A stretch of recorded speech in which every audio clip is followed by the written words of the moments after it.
Well, welcome everyone to Make a Website Work for You with Webheads United. Today, we're going to have three very experienced webheads that's going to present to you in different areas. One being blogging, the other one being content that works, and another one that's going to cover color, content, and calls to action. So there'll be three presentations. After the presentations, we will then go into a question answer mode. So while you're listening to the presentations, if you have any questions, you can go ahead and you can either put them in the chat, and I'll wait until the presentations are over, and then we'll start going over those questions, or you always can come live, unmute yourself and ask the question live. So either way is okay with me. Just keep in mind that I won't be answering the questions unless it's just administrative type things to do with the webinar during the presentations.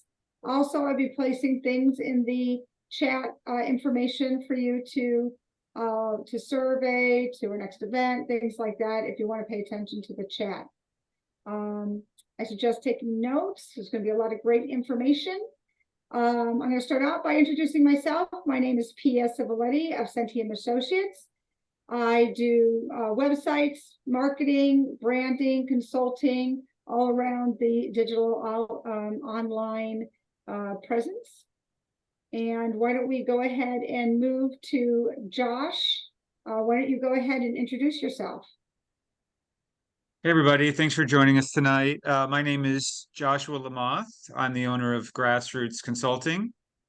For about 15 years, I've been working with small business owners and sole proprietors and private practitioners to help them really establish and optimize their brand presence, their messaging, all their web needs, hosting, basically doing full service design and development and maintenance for my customers.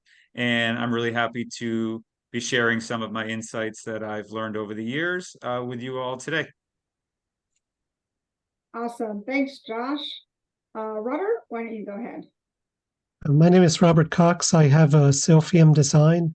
I do websites, SEO, and help with blogging for environmental conservation organizations and related businesses. I also have an active blog on butterfly gardens and native plants. And I'll be talking to you about blogging and why you want to do it. Awesome. Thanks, Robert. Paula, last but not least, go ahead. Hi, everyone. I'm Paula Roberts. I have Aqua Community Relations Group, and I've worked in the public relations and marketing field for around 30 years now. I do a lot of work with governments and their contractors, but have, some experience with small business as well, and just an understanding of best practices. So I hope to share some of that with you today. Thanks, Robert. Or Paula, sorry about that.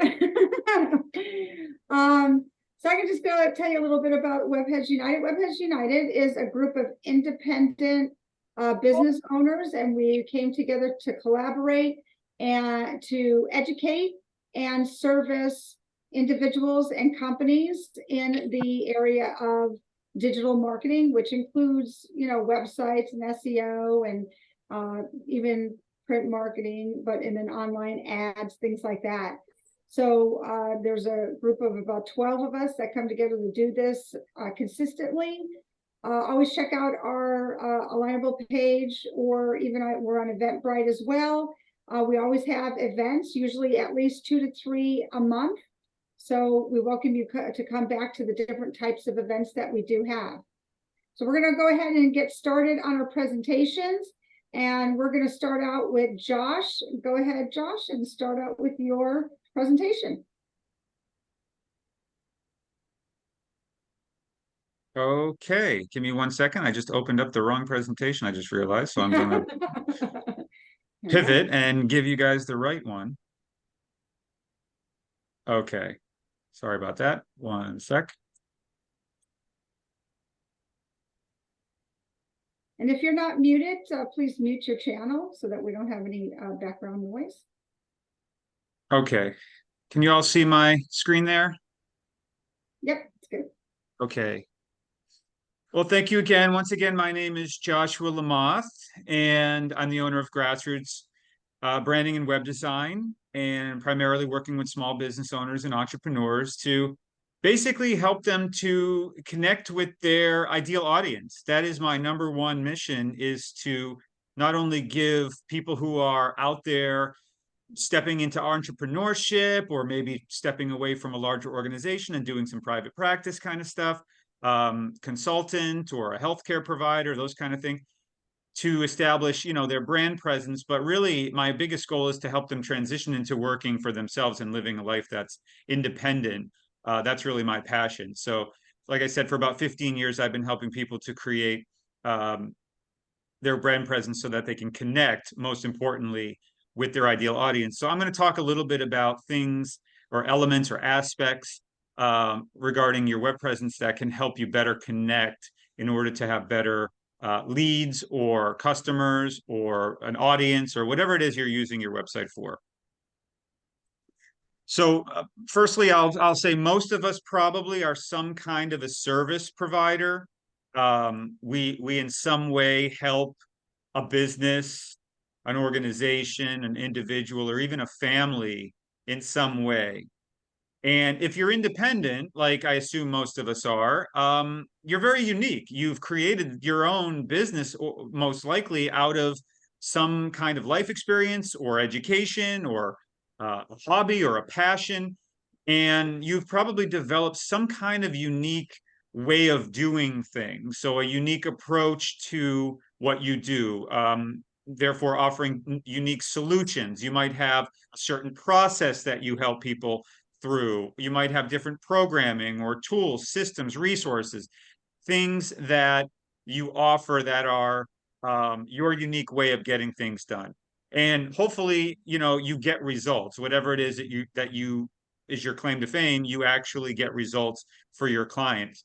And someone who gets results, who has experience and has a unique way, really you can own that you're an expert, basically. So in whatever field or area you're in, you are an expert. So a website is really an important part of reinforcing that expertise and positioning you as the expert that you are, so that you have a professional image that when people see your professional image, they really get that you are an expert. And people nowadays are really looking for experts to solve their problems.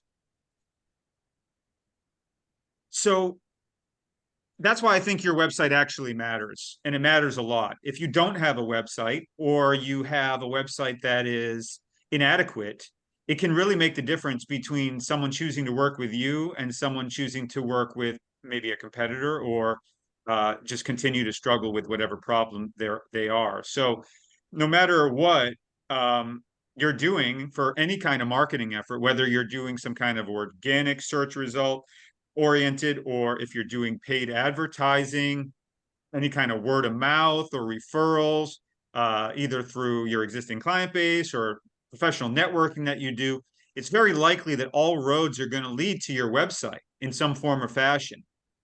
And therefore, I say it's really the first impression that somebody has of you before they actually meet you in any real way. So they're really making a judgment, so to speak, about you based on the impression they get from the way that you present yourself online. And it can either establish really good reputation, trust even, and credibility, or it can kind of break that, depending on, how seriously you take the way that you present yourself, if it's an afterthought or if it's something that you're really intentional about. Your website really matters because you're the expert. So your website can actually, if done right, guide people towards taking very specific actions. In other words, guiding them to take the first step that can get them in the door with you. And ultimately, that's what we're looking to do. We're looking to make a connection. We're looking to make a new customer. We're looking to make a new subscriber, or whatever relationship you want with a customer. Your website really helps to do that. So you're a guide, and by guiding them, you're informing them and you're educating them. Primarily, you're informing them and educating them that you understand them, that you understand their problem, that you understand the market that they're in, you understand the need for a solution like you have. And as you do that, you attract, in a very real way, you become attractive to potential new customers. And in some cases, your website may even serve your existing customers. Once they become a customer, it can be a platform for repeat business or repeat just use of interacting with you. But the reality is, here's some statistics, and these are not, don't take these as absolute hard facts, but they kind of paint a picture of the idea of what I'm getting at is most people, more than half people at least, will leave your website within about 15 seconds. And 15 seconds is actually a pretty good amount of time for someone to even determine if they're going to be on your site at all, because 40% will actually wait not even 3 seconds. You've probably heard of the 3-second rule. It might even be 1-second rule in today's day and age. But the 3-second rule is pretty good, meaning if you don't capture them in like 3 seconds or less, and by capture them, I mean basically giving them the sense that they're kind of in the right place for what they're looking for, they're just going to leave.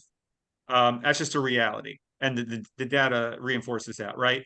And in average, a site visitor will spend less than a minute, no matter what industry you're in.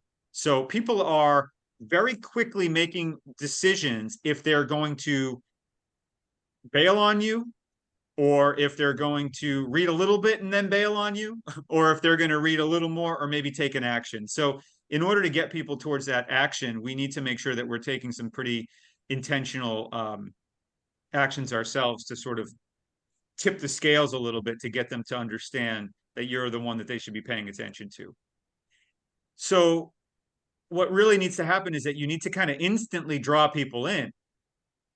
And the way that we instantly draw people in oftentimes is that we create what I call an emotional connection. So what that basically means is it's a psychological and perhaps feeling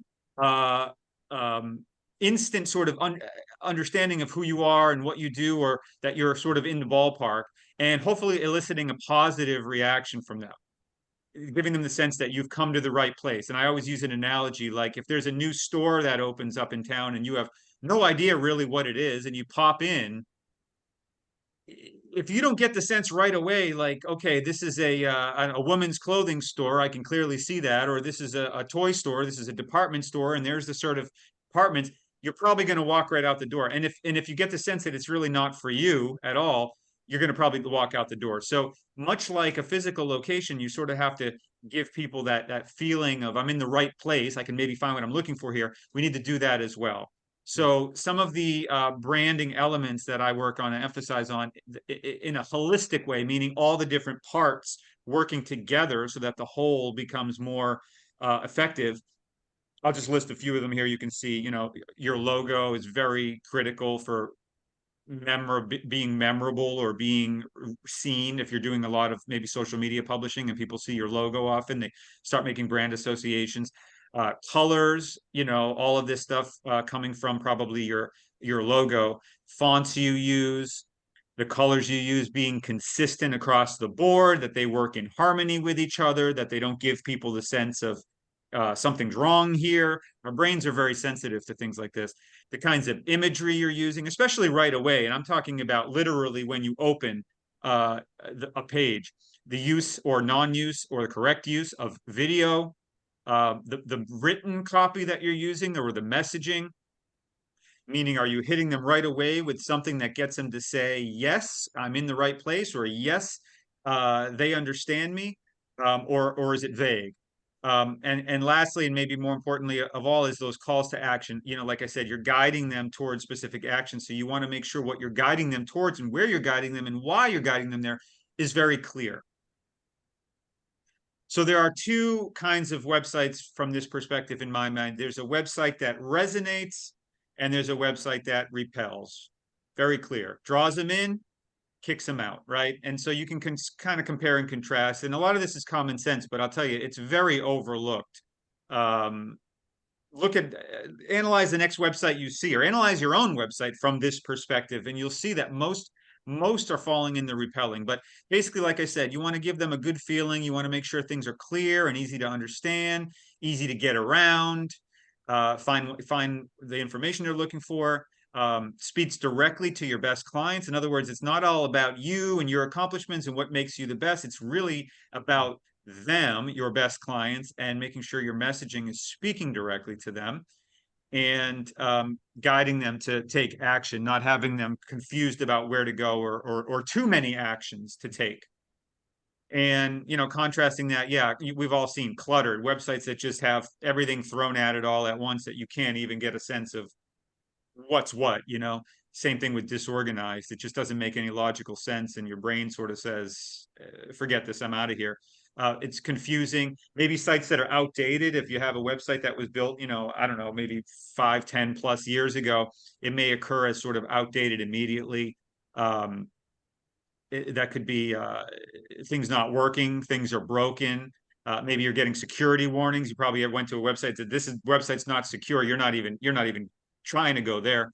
Or not being mobile responsive. You know, if you're on a mobile and you're looking at a website and you have to sort of pinch and scroll and move things around and you can't quite see, a giant image takes up the whole screen. These kinds of things we've all encountered. This all turns people off. It all repels. So just, you know, little things to consider when you're working on redoing or building from scratch your web presence. So like I said, you want to make sure your messaging is really customer centric or customer focused, right? It is about them and their needs, not you. Yes, you are the solution. You have the answer. But before you go ahead and tell somebody you have the answer, it probably helps to really let them know that you understand them. So knowing your customer intimately, doing what's often referred to as a customer avatar or something like that, to give yourself an understanding of like what they're dealing with. Most people are dealing with some kind of difficulty or confused when they're looking for services. Like I said, if you're a service provider, if you're dealing with healthcare, if you're dealing with, I don't know, maybe you're a pest control company, something like that, you know, people are dealing with a problem and it's a difficult problem. And so we want to make sure that, you know, we understand that they're looking for really genuine support and they have concerns and they have fears. And we want to make sure that we understand what their values are, what their, you know, ideal situation is and what their hopes and desires are, so that we can demonstrate that we are that expert, not because we have knowledge from, you know, being in school or reading, you know, taking courses, but because we've actually worked with people like them and we've gotten proven results and we understand them. So showing empathy is really an important part of creating messaging that is customer centric. Also, like I said, establishing yourself as the guide. So it's like, you're the one who this is really all about. I'm here with the information and the wisdom and the knowledge, and I'm here to guide you into what we should do. So let's take the first step and get on a call together or sign up for, you know, to schedule something or give me a call, whatever that call to action is. And you want to let them know that, you know, you want to show a little bit about the plan. People often have questions in their mind, you know, who, how, what, where, when. Showing the plan, the how, letting them know this is my approach to doing this, and this is what makes me unique, is really important to show up front, and don't leave it vague as to what you actually do or how you do it and how you cause that transformation, because that's what people are ultimately looking for. I'm in this position and I'm willing to pay some money to get into a different situation through some kind of a process or some kind of a product or service. So I can't emphasize this enough. It's just so often missed, but you know, you are the guide and you want to guide them to take action. They're not going to take an action necessarily unless it's very obvious. And you want to know what action they're expecting to take.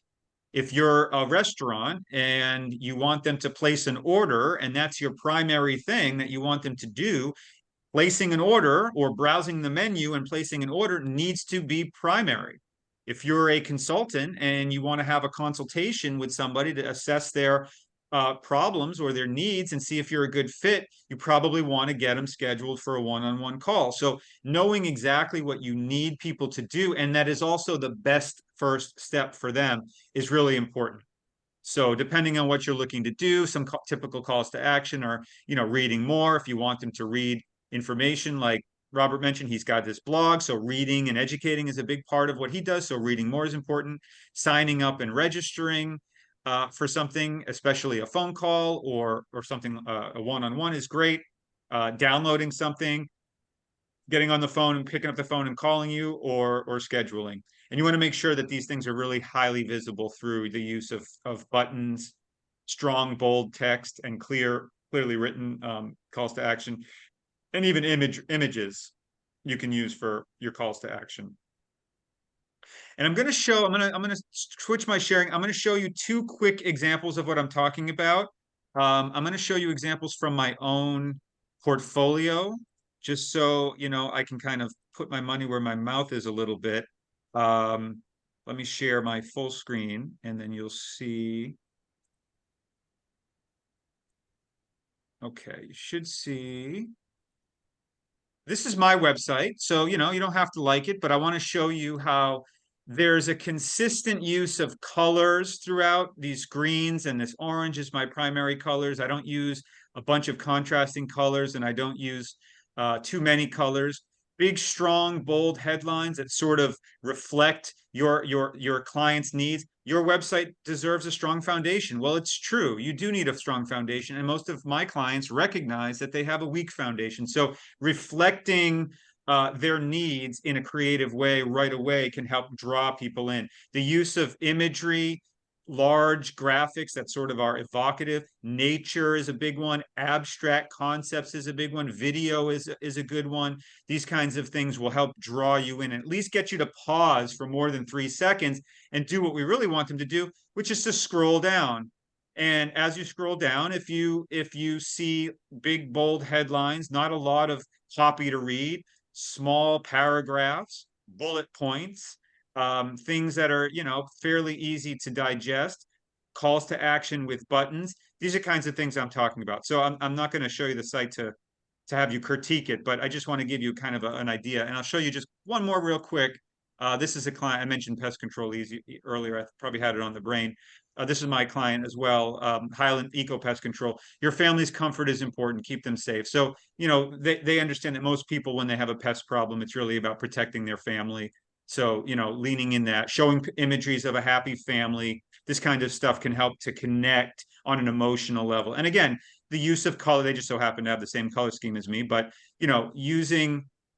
looking for an eco-friendly pest control company. Well, the fact that that people are looking for a company and it's eco-friendly, that's another big aspect. So they're leaning in with the primary things that their customers need, and they're, again, presenting information in a way that helps them easily get around. If you got a problem with bed bugs, click bed bugs. Very easy, clear, concise, easy to navigate. So those are just two examples, and if I'll share a link to my portfolio on my website if anybody wants to take a look at other things I've done to kind of get some more ideas. I can do that. Let me jump right back into my presentation. I only have a few more slides. Thank you for your patience.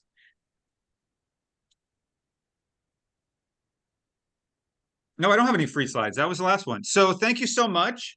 I want to let you know that if you wanted to have a consultation with me, I'm happy to do that. Every one of us, I don't think it was mentioned, every one of us offers free consultations if anyone has any specifics they want to talk about their website in any way. If you go to my website, I have a free gift for you. It's called the Visionary Guidebook. It's basically a planning guide that can help you to look at some of these factors and plan out your website and get some things kind of out of your head and on paper. And it can be a good tool to give to a web developer as well. So thank you all for listening. I'll put my contact info in the chat. And if you want to book a complimentary call to talk about how we can improve your web presence, I am happy to do that.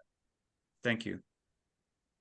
Awesome, Josh. Thank you. Excellent presentation on explaining why our websites are so central to our business. Okay, so let's go ahead and move along to the second presentation. Robert, you're up next. Okay. Ready to go? You need to enable screen sharing. Okay, go for it. Okay. So I'm going to be talking with you about blogging.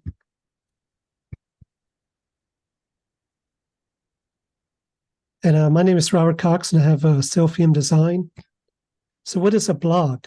Well, a blog is an informational website or online journal where you display posts by one or more entities, and it has links to comments or news posts. And it contains text, images, videos, links to other pages or posts, or really whatever you want. So when do you create your blog? Well, after your website is launched, you can work on your blog. And I like to say a blog is like weaving a net. And really, when you're just starting, that's what you're doing. Each blog post is like adding another knot to your net. Your net gets larger, and the more users you can attract to your business, which you can then convert. So what are the benefits of a blog? Well, it drives website conversions. The more posts you have, the more entries to your website you have, the more possible conversions you can get. It's better if you have the calls to action, which Josh had mentioned, on your post, and that can help even drive more conversions. It establishes you and your company as an authority on your subject or your industry. And also, you can develop interactivity. People leave comments on your blog. You can answer questions. They can suggest things, and can go back and forth. Reinforces your brand. More people see your post, the more they think of your brand, and more your message gets out to them. And it differentiates your business from your competitors. So blogs help drive conversions, and they have a longer lifespan than ads, especially if they're evergreen posts or posts that don't really have a date attached to them. They're just general information or something that will stay the same. But it can take about 6 to 12 months to see very much return on the investment. And this I want to stress very strongly. Blogging is a long-term game. Ads are short-term, blogging's long-term, but the rewards from it can be a lot more if you're patient. So I also mentioned you want to, as Josh was saying, you want to add clear call to actions in your blog post. When you're blogging, you also want to have a social media strategy going in parallel with it. Content to your blog can be sent out to your social media channels, and you can use your social media channels to link back to your blog, such as an RSS feed. So what are some of the channels? Facebook or PeerTube, PixelFed, X, which used to be Twitter or Mastodon, Pinterest, LinkedIn, Quora, Reddit, and Wikipedia. And when you're selecting your channels, you want to select channels that are where your audience are. In my case, I first tried Facebook, didn't work too well, so I went over to Pinterest. And with my blog, I have a lot of pictures of flowers and butterflies. And Pinterest really worked out a lot better than Facebook in that case. And also, Pinterest has a very women-centric audience. So it worked well. Also, blog can help you build trust. People can ask questions and you can answer them. You can provide news or information on your company. And also, you can build credibility. And it helps build trust of your customers to you. And it can differentiate you. You can say, what are your differences versus your competitors? Also, you want to have consistent blog posts that reinforce and present your brand and company to your target market. And I'm saying consistent because you want Google coming back and consistently ranking you. Also, you want to use keywords related to your company's products, services to help communicate your message effectively. What are the drawbacks? Well, I mentioned about the time. The blog I'm going to show is an example. It's actually my 4th blog, and it's finally the one that's taken off in any large measure. But with all the other blogs, I found it took about 4 to 6 months or about 75 posts to really start to rank. So, as I said, it's a long game. It takes a lot of consistency and persistence, but you have to believe you'll get there. And competition can be fierce for rankings, especially in very popular keywords. That's why you want to try to use keywords that a lot of people aren't using. And you want to promote your blog outside your site, such as social media. Well, you can't really get out of blogging without talking about AI, because a lot of people are using AI for blogging. And I basically use AI for information, but I don't use it for my blog post. And you don't want to take it verbatim. Google's gotten pretty smart to that. And also, you can't be sure that the information generated is accurate. And if you're using AI, you want to use it in a subject you're familiar with so you can catch it. Also, when you use I use the text generator as a suggestion, and make sure you know where the information came from also, because you want to make sure you cite your sources. Again, helps develop trust. So some resources are this website by Ryan Robinson has a lot of information on blogging. He also has a lot of tools on keywords, blog ideas, title generators, and he has an article writer. So this is a resource you can use if you're trying to do a lot of blogging. If you're looking for keywords, you enter in your keyword here, and then it shows about how many people are searching for that particular keyword. And this is from Search Volume IO. And all these things I'm showing you are free tools. Another thing I use when I'm trying to develop blog posts is Google Trends. And what this will show you is what the interest is in a particular subject. In this case, I put in swallowtail butterfly because in my particular blog, I specialize in swallowtail butterflies, or so it's called the Papilio genus or Papillonidae. And what this shows is this is over the past 12 months in the United States. You can see that it peaks in the summer, which is logical. People are gardening. You see the butterflies out. Winter, it starts to tail down. And it shows you which states have the most searches for this particular keyword. Or you can reduce it down to metro areas, which places or cities are searching for keywords. And that I'm going to be getting into this. Whoops.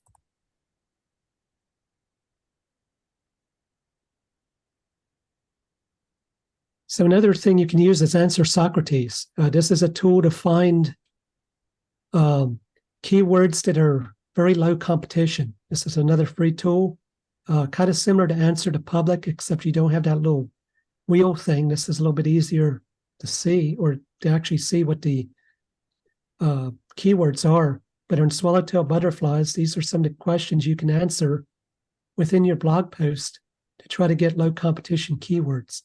So this is another tool you can use to find for your particular subject what you want to use. So this is an actual image from my blog archive, or my shop. I have a bed and breakfast called McMullen House Bed and Breakfast, and I do the blogging through my garden shop. And this is a snippet. This is a blog I did, an Easy Butterfly Gardener's Guide to Harrisburg, PA Swallowtails. And I'm located here in Pennsylvania, and Harrisburg is our capital city. So if I go here, you can see I have an introduction to the blog. I have a table of contents. And one thing I want to talk about here in the blog is Google has something called EAT, which is EEAT. And this is what you want for all blogs. And what the letters stand for, one of them is up here, trustworthiness, which shows you want to show that you have an address. You want to show that you're an actual person blogging. You don't want to be anonymous.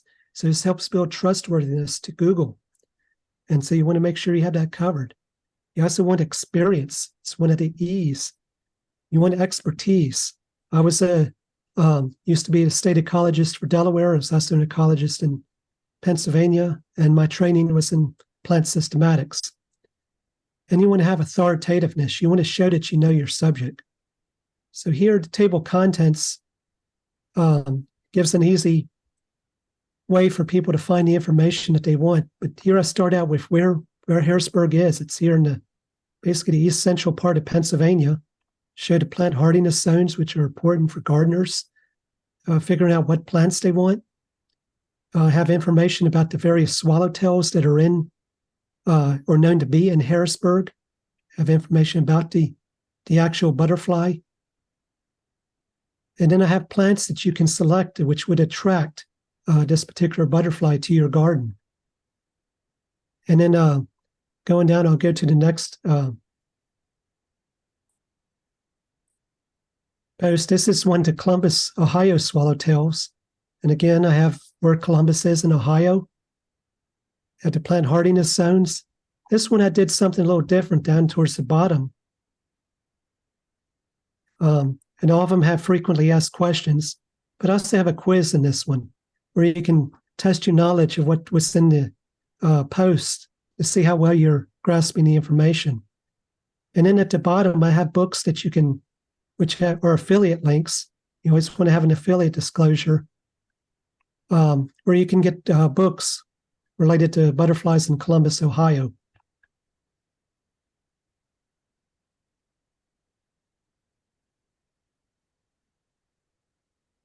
So we close all this. If you look in Google, the Harrisburg one I showed you, and this is after, granted, this is after 2 years, and these posts are range from about 2,500 to 3,500 words. But if you punch in swallowtail butterfly in Harrisburg, I got the #1 rank here. And I wasn't starting to get the #1 rank on anything until about 3 months ago. So it took me about 2 years to get to this level. And Harrisburg is only a town of about 100,000. So you want to start with very small and local places, if you can, in your particular area, to try to rank. So it's a #1 ranking here. And then if you go to Spokane, Washington, which I recently did a blog post here on their butterflies, or swallowtail butterflies. Here I got a snippet. And this was the first time I got a snippet view. And snippet views are with Google are gold. You know, not only got the #1 rank, but I got a snippet here. And I did this one for Josh. I did a guide to Miami swallowtails. He lives near Miami. Miami is a much larger metro. And I was trying to see how much traction I had in my blog. And here I didn't do too bad. I got the #4 place for Miami. So I'm on the first page. But granted, this is a much bigger city than Spokane or Harrisburg. And then for San Diego, I did one for San Diego, which is in southwestern California. And San Diego's slightly bigger than Miami. And I got #6. So I'm still on the first page here.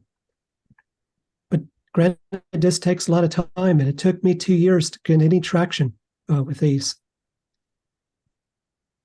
So I talked about my blog. So some of my tips are how I got to those #1 rankings is I combined information about the butterflies and their host plants along with the location. So I essentially did a kind of like a compound post. Instead of talking about just doing a post on the plants and a post on the butterflies, I combined them together. And that way I was able to maneuver around Wikipedia, which for the singular post is often at the top spot.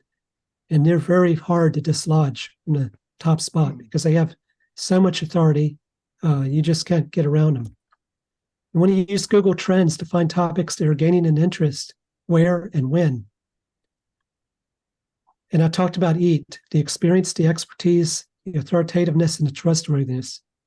So questions or comments, feel free to contact me if you want any information about blogging, steps you go through, commiseration, or help in trying to continue it if that's what you're doing.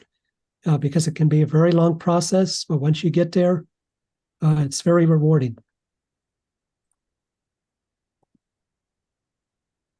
Awesome, Robert. Questions? Thanks a lot for your for the presentation. That was great, and a great explanation for why blogging is so important and how it really increases traffic coming to your website. But mainly you have to stick to it. It works, but you have to stick to it. So Yes. good information.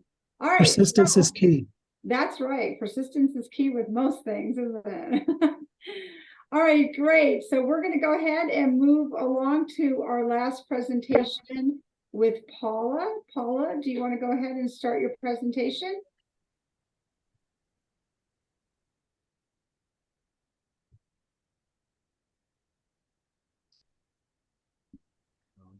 You're muted, Paula.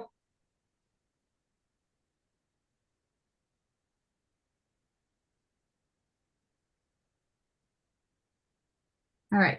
Can everyone see my presentation? Yeah, you're good. Okay. So today I'm talking about three factors that can help make your website fresher and more appealing to your visitors. Those are color, content, and your calls to action. I'm going to start out with some basic color theory. As Josh mentioned in the start of the presentation, it's really good to work with your brand colors, the ones in your logo. And if you haven't established a logo, you might want to work with a professional designer to help you choose colors that fit your brand. You can consider different color schemes. There's monochromatic, which is various shades of a single color. Analogous, which are colors that are next to each other on the color scale. So, for example, Josh's color scheme of green into the orange is an analogous color scheme. And another thing you could look at is a triad, and what you'll see in this is this triangle. So the primary colors naturally form a triad. So with the secondary colors. You can start with, 2 or 3 of those colors, and you can add depth by adding darker and lighter versions of the colors. You saw that in Josh's examples as well. I've listed here a couple of places where you can test out different colors or have, color combinations even generated for you. One would be at adobe.com and create a color wheel, and another one at coolers.co. Those are great places to go and just play, and it's easy to get lost for a day just clicking and letting it generate color combinations. So make sure you plan a schedule. One of the big things to remember about color is that it sets a mood. It can denote anything from credibility to outrageousness or luxury to speed. So in this case, purple is often a color that denotes royalty. So that's often used with luxury brands. And red is one that's identified with speed. And you see it both in a sports car and in something like a food brand where they want you to get in and out quickly. So your color choices shouldn't compete with your values or your goals for your website. Make sure that what you're using doesn't require an explanation or a detract, like a disclaimer as to why you're choosing those colors. You want it to fit the mood you're trying to establish, and you want it to fit your industry. For example, purple, which does denote royalty in some cases in the water industry where I cut my teeth, purple denoted reclaimed water. So if you were doing drinking water, you did not want to use a purple label, for example, because for anyone who is in the know, that would be a clashing message. A really good place to start is to look at the colors that are commonly used in your industry, and also look at what your customers are using. If you're a service provider in the B2B field, you probably have a lot of customers to look at.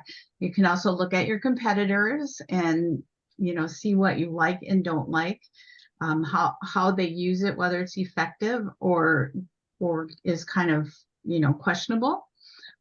In vendors and adjacent industries, it's very common, for example, for an eco-conscious firm and a health firm and even self-help to all work somewhere in the green spectrum. So think about where you're placing yourself with your color.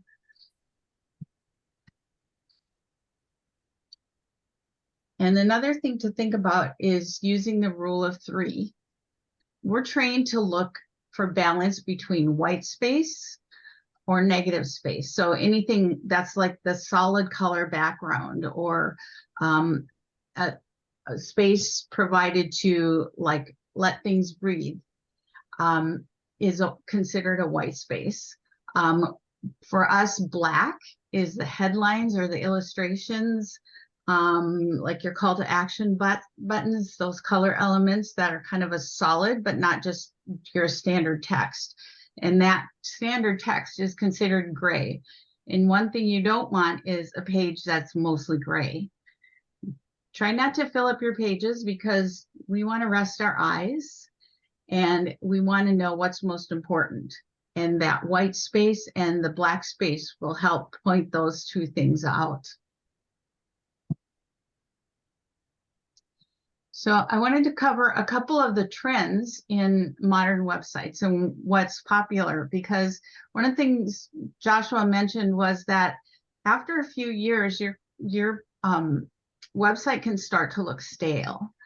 And one of the ways it can be stale is if you're not keeping up with trending colors or, you know, the style trends. But color is a good one to watch. So one of the things that's popular right now is websites that have no color, like this one from the Sum, or selective color. Like this is actually one of our web heads, Suzanne LaChapelle. In her portfolio, you see color, but the rest of hers is the black and white. And so you'll see this on multiple websites where just one thing on the page will have color and everything else will be black and white. And that's a very effective way to really draw attention to that piece that's in color. Oops, I don't know what I just did. I don't want to do that. So let me see if I can get back to my presentation. I'm sorry. Here we are. So I think I clicked too close to the example here. I did link them so that if you look at my presentation later, you can go to these examples. Another trend that's out there is doing both light and dark versions. Sort of like you can choose your screen on your phone or your iPad. You know, do you want to use the light or dark versions? People are now doing this with their website. Wow. And here's another example. The first was with the gradients are also very popular, as you saw in this website. You've got the purple gradient, but it's treated very differently in the two sites. And then you may just have, you know, a solid color. This one happens to be a solid color over a texture or photograph, but it's very clear that there's two different ways to look at it. And another thing that I really enjoy is following the color choices of the year. So for example, this one was Pantone's color of the year in 2023. And this website was built around that color. You see the call to action is in that vivid fuchsia color. And the background has a hint of pink. And it also has other colors that Pantone selected as good adjacent colors for this. And here's, you can find color choices in a variety of places. You can find them, you know, Pantone is obviously in the print industry. You can find them in most of the paint manufacturers. They'll choose colors of the year as well. So this was a Benjamin Moore color.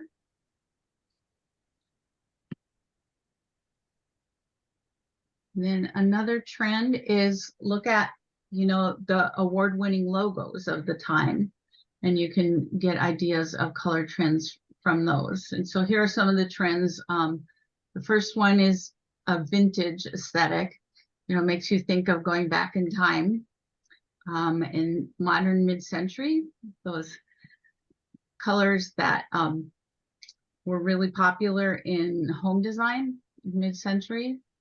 Then we have the blinding lights or bright neons. That's kind of what this shape one is.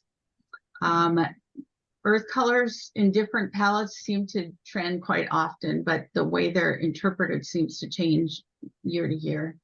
And then another one that's really popular right now is kind of a futuristic post-apocalyptic futures. So you've got some metallics in that, the dark purples, so you see a lot of black with it as well. The second thing I wanted to talk about is it builds a little bit on some of the things that both Josh and Robert talked about was content. So the first thing I want to remind you is that we're writing for humans. We want to tell your story and talk to a past customer. One of my favorite hints is, don't talk to people like they're stupid. Don't use jargon, don't make it too complicated. Think about if you were telling about your business to your kindergarten teacher, that person is educated and they've got good intentions, but you don't want to talk over their head because you admire and respect them. So that's one way to kind of test your wording and see whether you're speaking at the right level. So here's an example. So this is for WP beginner, I think. Anyway, we're an overnight success, 13 years in the making. It's kind of a little bit tongue-in-cheek. In 2009, our founder and CEO, Syed Balki, started a free blog called WP Beginner to help non-techie small business owners learn how to build and grow their websites. Before we knew it, we were making software used by 25 million websites and helping shape the web for billions worldwide. That is very humanistic on what could be a very techie, very self-serving story. But it is a story. It's a story that connects with people because you can see that they don't take themselves too seriously, but there's definitely an authority if they've got 25 million websites using their work. I did it again. I apologize. My things are a little too touchy today. So let me see if I click out here if I'm okay. So we've touched a little bit on SEO, but remember that besides your customer, you also have to write for Google, because if the search robots can't find you, then your customers can't find you. So use those keyword tools that Robert illustrated, and think about what people search for. So if you create watercolor paintings, don't just include watercolor paintings, because some of the people won't go that specific. They'll look for fine art, or they'll look for you as an artist, and you want to make sure that your website can be indexed on those words as well as watercolor artist or watercolor paintings. And here's the part where Josh was talking about making sure that you connect with your customers. Let your customers feel heard. Let them feel like they're going to look great in your brand, or they're going to feel good because they made a purchase. Maybe you can help them achieve their hopes and dreams, but let them know that connecting with you, via your website and your service and product is something that's good for them. And then be authentic. I grew up in the era where, we had these very stuffy resumes, and they were all third person and full of experience years and all of our credentials. But people now want to feel that you're being authentic. They want to see what makes you human. They want to feel like you're talking to them, not that you're talking above them. So just really strive for being authentic, because that makes a difference for 90% of people's purchases. And then this one Josh touched on a little bit, is that you don't want to have long articles without breaks.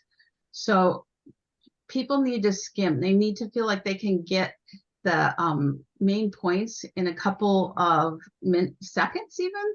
I've heard in training that even in a press release where journalists write for a living, they'll spend about 20 seconds skimming a press release before they decide whether they're going to read the whole thing. And so make it easy for people to find the most important things in your page and get to the information they want quickly, and then they can make that decision to stick around. You got 15 seconds. So I did show a couple of examples with skimmable content, but you'll see, like in this case, you've got 2 short paragraphs, you've got a bold linked piece in there that's easy to get to, so you can figure out whether you want to read more, because you're looking at, you know, Obama Foundation, next generation of leaders. That is enough maybe for you to make that decision to dive in and read a little bit more.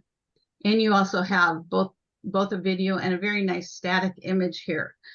For a blog post, I understand that 3 to 7 images in the post is most likely to get it read, and video content is even more so. So if you can add one of those to your content, it will really help. So when you're preparing a blog post, most search engines like 1,000 words, and Robert's writing considerably more because he's writing on a highly complex issue.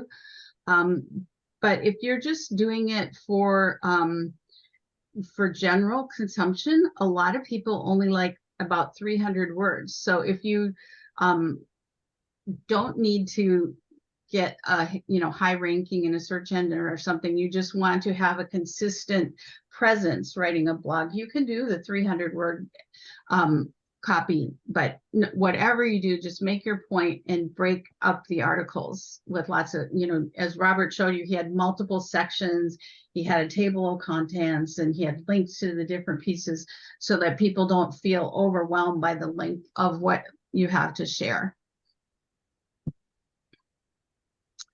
And another way to get people to pay attention to your content is to break it up with lots of visuals. Infographics are very popular, and just supplementing whatever you're sharing, half video and or images and half text works really well. So on the calls to action, you want to make them easy to find. So use a contrasting color. If your logo color, like mine, it's quite light, so it doesn't work really well in text unless the text is very large. That's the perfect thing to use for a call to action. It just draws attention to it by using a color that kind of contrasts with the rest of the copy on the page. When you write a CTA, make sure you keep it simple. You use action verbs, you create urgency, and you try to be creative. So here's one here. Be the first to glow.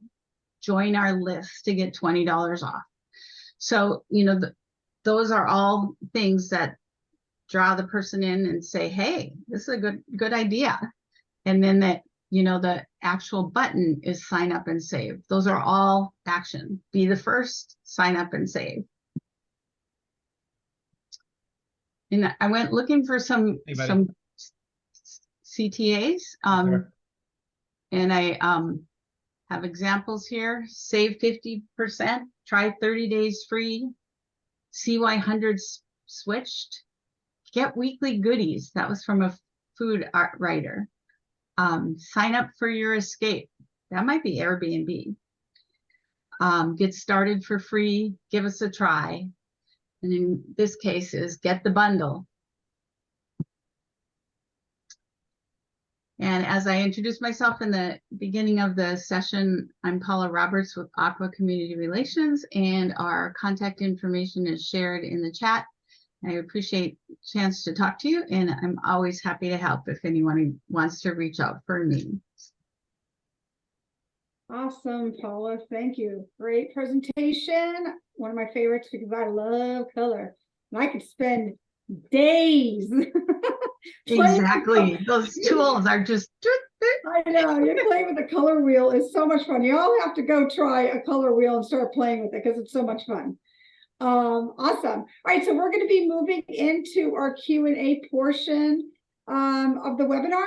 So please join us and ask questions. We love answering the questions. The conversation really can get very interesting. So if you would like to come off of mute and ask any questions to our presenters, please do so. You can go ahead and click on reactions and raise your hand. And then I'll call on you so we don't have more than one person talking at the same time. Well, must be late where you are, isn't it? Hi, Steve. Are you going to ask a question? Just finishing up work. So okay. finishing up work and heading down to get some dinner soon.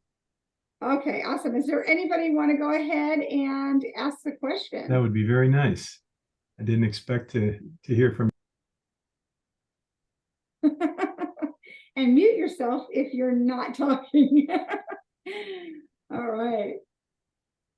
Okay, anybody? Is everybody going to be shy? You can go ahead and type a question in the chat and I will read it off for you if you'd like.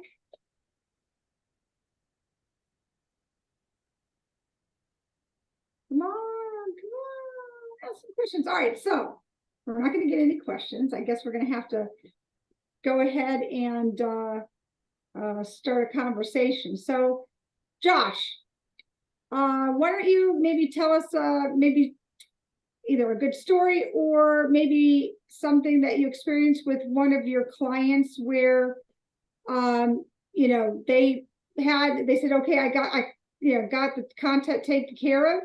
And then you got to the point where you're building the website and you had to kind of go back and, you know, redoing. Yes, I've learned over the years about redoing through lots of trial and error.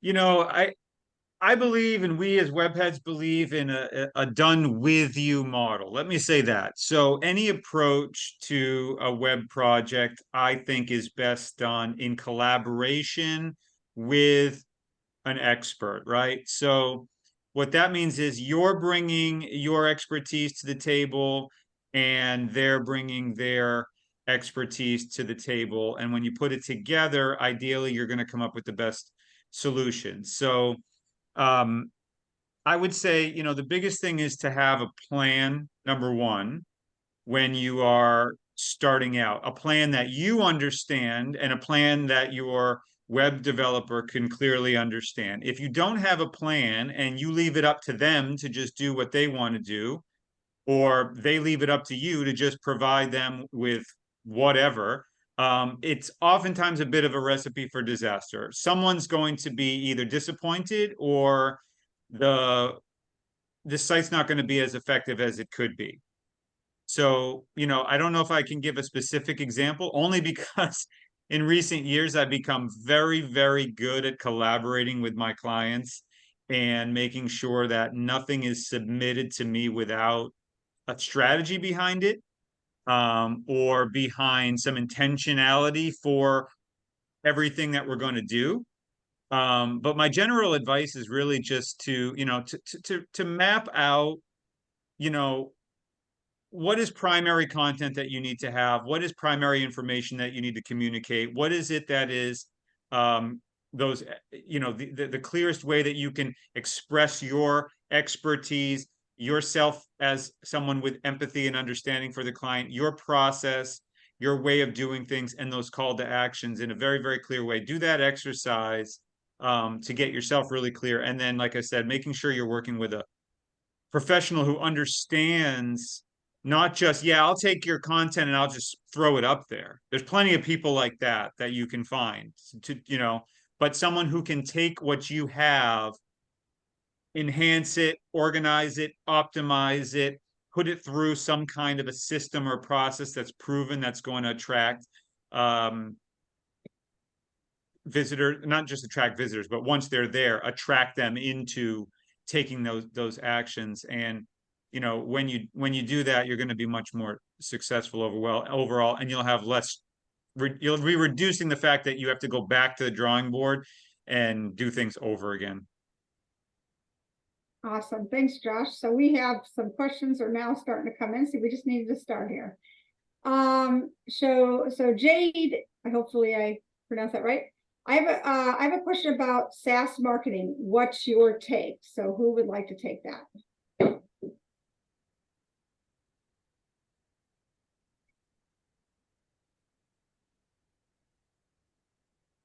think, Pia, that might be yours. Can she come, can she, maybe she wants to come on and say a little bit more. I'm not sure exactly what she's referring to, SaaS. Software as a service. Software as a service. Yeah, it- so I was just recently exposed to like a platform like Go High Level, for example. I just wanted to know like what you guys thought, and I remember a few minutes ago you said like done with you instead of like a done for you model, which is kind of how it was pitched to me, like a done, you could have it to where you have access to the platform and you can do it all yourself, or you can have it to where it's all done for you. So I just wanted to know what's your take as far as like having a model like that that's kind of like an all-in-one platform when it comes to like marketing for your clients, with your done with you perspective. Thanks for clearing that up. Yeah, anyone else? I just spoke. Anybody else want to go before I? can say. So there's good and bad with, there's so many different platforms out there, especially around marketing. And there's a lot of services that are out there that says, they'll do everything. The done with you is a great model because you have your perspective and make sure that if you do working with the service that they understand what your perspective is. Sometimes the done for you kind of negates you and they have more of a cookie cutter way of doing things. So you have to kind of be careful about that. So depending on how they're actually doing it with you, if it's kind of like they're having, several meetings with you to get your input and ask you questions about your business and really get to know you so that when they do produce something for you and they put either the system together or website together, whatever it is, they really understand you and your business and your customers that you want to reach. So it could be great and it could be horrible depending on how they do it and the quality. There is a lot of, there's a big gap in quality all the way from, really, really horrible. And you could spend a lot of money on really horrible to really great. And you end up maybe not even spending as much on really great. So I would suggest, doing research on their competitors and looking at how they do it. And it's really easy to search that in Google to say, competitors to ... And they usually have a list for you. So that's usually a good way to go about it and see and look at reviews and see, what are other people saying about that particular company that you are, you can possibly engage with. So anybody else want to add to that? I can add a little bit. I have some understanding of Go High Level. The thing about producing a website in a platform like that is your choices are going to be much more limited than if you were to go directly to WordPress, for example. And so a lot of what you can accomplish that will depend on how much support you have. So if you're, buying it from a provider who has done a lot of websites and they've maybe done it in that tool and outside that tool, they might be a good person to ask whether it's, a good fit for you. But my impression of having that service is that it's going to, your satisfaction is really going to be dependent on who is your first level contact for that and how helpful they are, because it's a rather complicated and it's not as user-friendly as some of the other things out there. Yeah, I want to just reiterate, I can't tell you, the majority of my clients are people who have been very dissatisfied with, like Pia said, cookie cutter type, one solution kind of works for everybody software, and obviously cost is probably one of the biggest factors and reasons why people get into some of those things, because they tend to be a bit cheaper because they're not doing a lot of customizations. It's kind of just set up and use their tools, limitations, or notwithstanding, some of them have a lot of robust features, some of them have limited features. But the biggest thing is, you may end up working with somebody who is, like a temporary staff member of a corporation, and they don't really care, quite frankly, about you and your business. and they don't treat you any different than the next customer who may have a completely different business, and they're trying to apply different marketing strategies or development strategies into your business. And that's why we are independent business owners, and that's why our model is independent, is that allows us to really make strategic decisions based on your needs and help you to choose platforms, software, services, strategies that meet you as an individual, where you're at, where you want to go, and hopefully guide you towards the right thing. So, I don't want to deter people from any of that stuff, but just be very leery that your only source of education about the software is not the salesperson selling you the software. Make sure you get other valuable feedback from either other customers that they have, or do a lot of due diligence and see satisfaction levels with the software that you're choosing, because customer satisfaction is usually pretty low on a lot of these things, unfortunately. Absolutely. Okay, so we have a bunch of questions. Tim has the first question is, or no, question kind of a comment. Mention the good and bad about turning on comments. And there's a couple other questions. So does someone want to just comment quickly about, is it good to turn on comments, and how's that affect your website? How are you, Robert? That's kind of a blog comment thing, probably, right? Do you use comments, and do you often get quality comments or mostly spam comments? Do you deal with that, Robert? Yes, I do have my comments turned on my blog post, but I do have to admit I get a lot of spam comments. I do get some good comments, but generally you can scrub out the spam, and that's usually what I get, unfortunately. Yeah, you really want to make sure you have your comments on set to moderate, so you don't have automatic commenting, because you will end up with a pretty nasty looking website after a few months with all these various types of comments you can get and advertisements for certain illicit things. But yeah, if you have your comments turned on, you're probably going to get quite a bit, but you can moderate and filter out the ones that are quality versus spam. And also, you can put anti-spam protocols on your comments to sort of reduce the volume of spam. But if you have especially if you have a WordPress site, from firsthand experience, it is, as soon as you put a blog post with comments turned on, you're going to just start getting hundreds, if not thousands, of comments by nature of, I'm not sure exactly why that is, but they're targeted very much with WordPress. That's for sure. People have companies, or when we say companies or individuals, actually have it automated to just hit, websites that have comments open. So I used to have comments open on a past website that I did, and I moderated it, and there was some good conversation. Actually, sometimes it went back and forth and had some good conversations. And then other times so it's a time thing. You have to make sure that you go in at least a couple, depending on how many hits you have, a couple times a week, and clean out ones that you don't want to show up.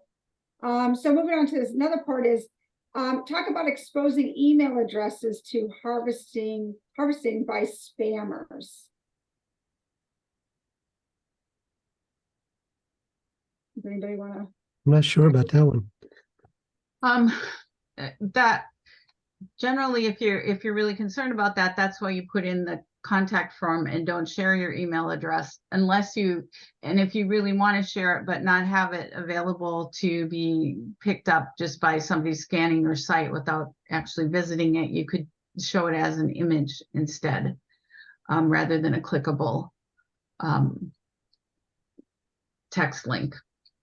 And I don't know, Tim, if maybe you're talking about when you do email management, not exposing any of the other people that are on your emails to spammers as well, because that happens a lot there.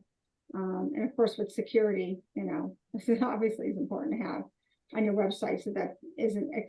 I mean, there's a lot of outside tools that you can use to protect your website and the data and from spammers. I know I use Clean Talk for a lot of things, and it works really. They have a lot of great tools. Let's see. The next part is mention the difference between site builders and a content management system like WordPress. Oh, we have presentations like this. Anyone want to take that? Yeah, we have entire topics on this subject. I can give you the quick one on that. You know, builders, most popular ones are Wix, Squarespace, a couple others that you probably have seen commercials for. You know, you're gonna have more limitations with something like that. Obviously, you're limited by what they offer and how they work and the different components. You might have certain template or layouts that you're restricted to. You might have certain things regarding search engine optimization that you're limited to. You might have different types of software integrations that you're limited to. And it can be a fine solution for people who are just sort of maybe getting started and you just want to have something up. But something like a WordPress is going to allow you much more flexibility to be able to not only customize your site as you need it, but if for example you need to pivot and change software or add on a feature or function, you can do that fairly much more easily where you might not have that function even available with one of them. But the biggest thing is under the category of ownership. If you have a Wix site, I always say, like, you know, with the world of tech, you might wake up to a news headline that says Wix is bought over by Intuit or something tomorrow, or Wix is suddenly bankrupt. It could happen. And now it's like my entire site, my entire web presence is now either pivoting to a company that you know, or I'm losing it. I'm not saying that it's going to happen. It's not a scare tactic, but if you have something like a self-hosted WordPress, you can more easily pivot. You know, in the event that's, you know, like I said, you need to change software or something. You actually own it. You actually can manage it, and you're not limited by the whim of this company that you're working for. GoDaddy Web Builder, that's another one. So just things, pros and cons, things to think about. I don't know if anybody else has any to add. Yeah, I mean, I think the thing with this is that, so there's different levels, right? So a lot of large companies that have many multiple systems, they can have, you know, thousands and thousands of employees, and they have different business units. A lot of time they use custom development, right? Because they usually have very complicated websites. They have to tie into a lot of different systems, and it makes it very complicated to do kind of plug and play type of websites. And then, you know, when you get down to like sometimes medium-sized companies to smaller companies to solopreneurs, you know, you have things like WordPress and you know, open, they call them kind of, you know, open systems where you have applications that are built for that, and it's somewhat plug and play, but also you can do a little bit of development if you need a function that's not provided by a plugin or something that's, you know, a plug and play. And then you know, down to when we're talking about, you mentioned Wix. So, you know, if you're a person that you just like want a page up there, you know, just to say I exist, and that's it.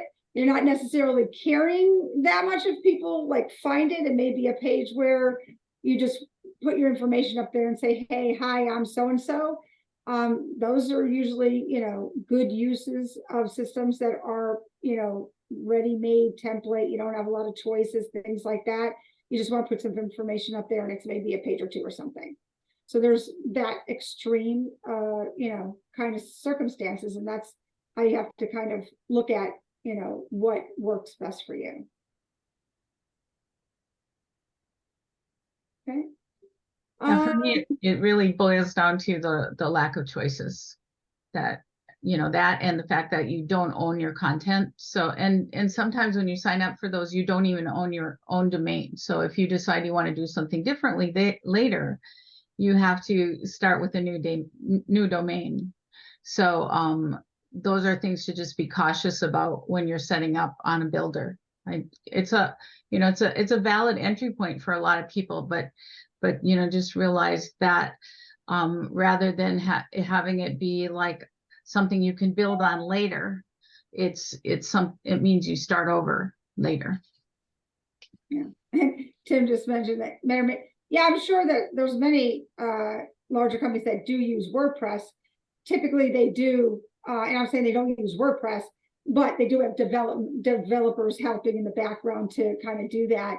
And maybe, I mean, depending on their business, and like NASA, maybe a lot of, data, right? They're just putting web pages with data up. So WordPress obviously was started back a gazillion years ago. It was for bloggers. So it was for information, it was for blogging. So it is a great tool for information, on the internet, essentially. What happens with, and when I say custom, that could be WordPress, but you have a bunch of developers doing coding to make it do things that it doesn't do out of the box, or plugins aren't, don't have everything involved with it, right? So that's kind of how I look at it. Let's go down. Okay, so explain what's wrong with, I don't need a website. I've got WordPress and it's free. Anyone want to take that? WordPress is a website, but Yeah. I don't know that you can choose whether or not you own your own domain when you do it. But if you're working in the free version of WordPress, you have limitations, but it is a website. That's what it does. Yeah, and WordPress, WordPress for me is the very foundation of it is WordPress. Everything else is really about, themes and plugins and add-ons and things that you build on top of it. The very bare bones default free version of WordPress is incredibly limited. It's incredibly basic, even after so many years. The reality is, if you have a 2023 theme on a free WordPress, it's probably going to be quite a lame looking site, quite frankly. But as a platform, as a foundation from which you can build upon it, WordPress is phenomenal in my personal opinion, in many people's opinion. I think 45 or so % of the web is built with using WordPress. It's some phenomenal statistics. So it's here to stay. It's open source, which is, in my opinion, better than perhaps a company proprietarily owning all the software. But you have to really have a strategy that is for what you really need, for what your ultimately your goal is, and other things, budget and those kind of factors to determine what's going to be your best choice. Awesome. All right, so the next one is mention, and this might be for you, Robert, mention why it's important to use keywords in the text content of a website, but not like a grammar school spelling word list. Yeah, I think what you're talking about is something called keyword stuffing. And you just don't want to do that. And something I always do with my post is I have a keyword I'm aiming for, but I'm more right for the subject, and try not to really aim specifically for the keyword, because when I've done that, I've really gotten some really screwed up posts, because you're really thinking more of the keyword than the actual subject. So you want to really think of your subject, and your keyword will actually come out in the text much easier, and it will look more natural than just trying to, I want this keyword everywhere I can find a place to put it, kind of thing. I think it's an art form. I've come to kind of appreciate this idea, like Paula said, and I use the same language. You're writing for humans and you're writing for robots, right? So the merging of those into actual sentences that read for human beings and provide value and actual, relevant information interwoven with intelligent targeted keywords, is really kind of an art. And that's kind of goes to what you were saying, Pia, earlier about if someone just hands you content and you put it up there, or if you just write a bunch of content and put it up there, if SEO or search engine organically is something you're even considering doing, consider working with someone who's a professional, because someone who is going to do that delicate art of interweaving the keywords into the copy in a really intelligent way is going to make all the difference between violating, SEO rules, and having a reader read it and just goes this feeling of, I'm just reading a bunch of filler content. You know what I mean? So you want to hit that balance. Yeah, what I've found is that you don't want to just keep looking for places to put your keyword. You just, if you're doing a subject on that keyword, it will naturally come out. But you don't want to, keep trying to put it in places, or you'll end up with stilted sentences in a post that just is a mess. All right, let's move on to so that my hosting company develops in WordPress and then teaches the customer how to use it as a team. Emphasize that a successful website is never set and forget. Anyone want to comment on that one? So true. Yeah, I mean, constantly updating, right? I mean, go ahead, Robert. And Pia, we got about 2 minutes just on time check. But go ahead, Robert. Well, I was mentioning in the blog post, you want to be consistent, because if you're consistent in posting, say 2 or 3 posts a week, then Google will come to your site more to crawl it and find out what you're doing. Whereas if you do a website or even a post and you just leave it there and don't do anything more, then Google will say, well, the site isn't very active. They won't come to your site that much to crawl it, and you just won't rank that much. So you want to be consistent. You want to put out a lot of material. You want to keep it recent and fresh. And that way Google will know to come to your site more and more, and not think that you're just a stale site. Right, awesome. So let's go to probably our last question or really comment about Jade, because Jade is looking at partnering essentially with the SaaS marketing platform. And she was just commenting that, and we all know this, and really this not only goes for just partnering with, a company like that, it's for really any business owner. So as a business owner, you have so many different things. You have your business to do, but then you have all that other stuff you have to do, right?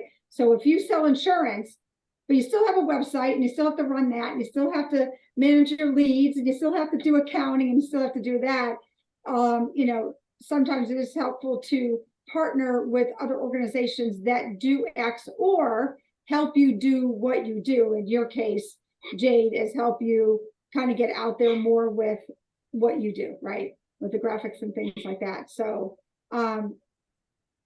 it really depends. It's, it could be a great, partnership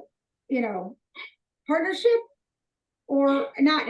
And I think it just depends on the company and how they do things and how they, help you get ahead. I'm sure, Paula, Joshua, I'm sure you have experience maybe. And as we partner together too. So we know it works for us. Yeah. So I don't know, Paula, do you have anything to maybe cover on that? I've got a subscription to the one you've been talking about. So if you want to reach out to me, we can do a one-on-one. I can explain my experience.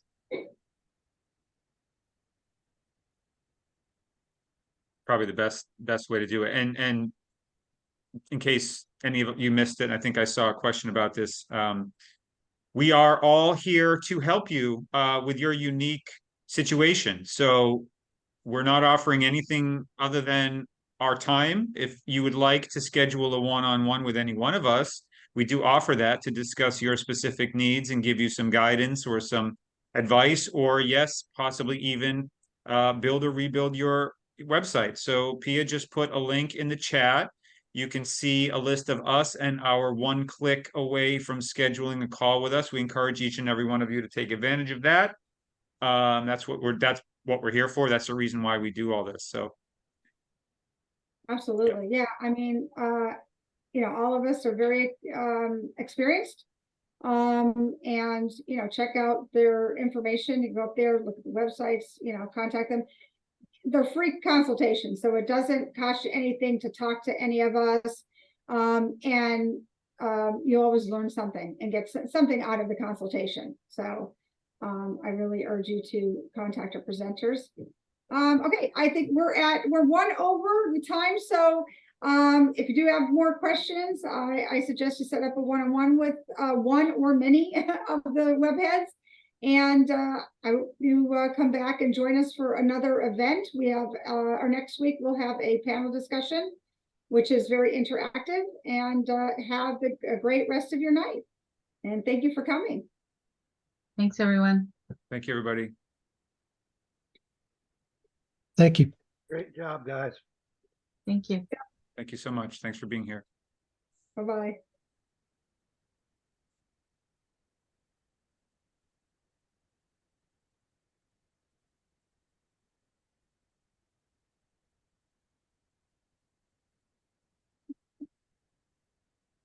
Hey, everyone. Have a good night.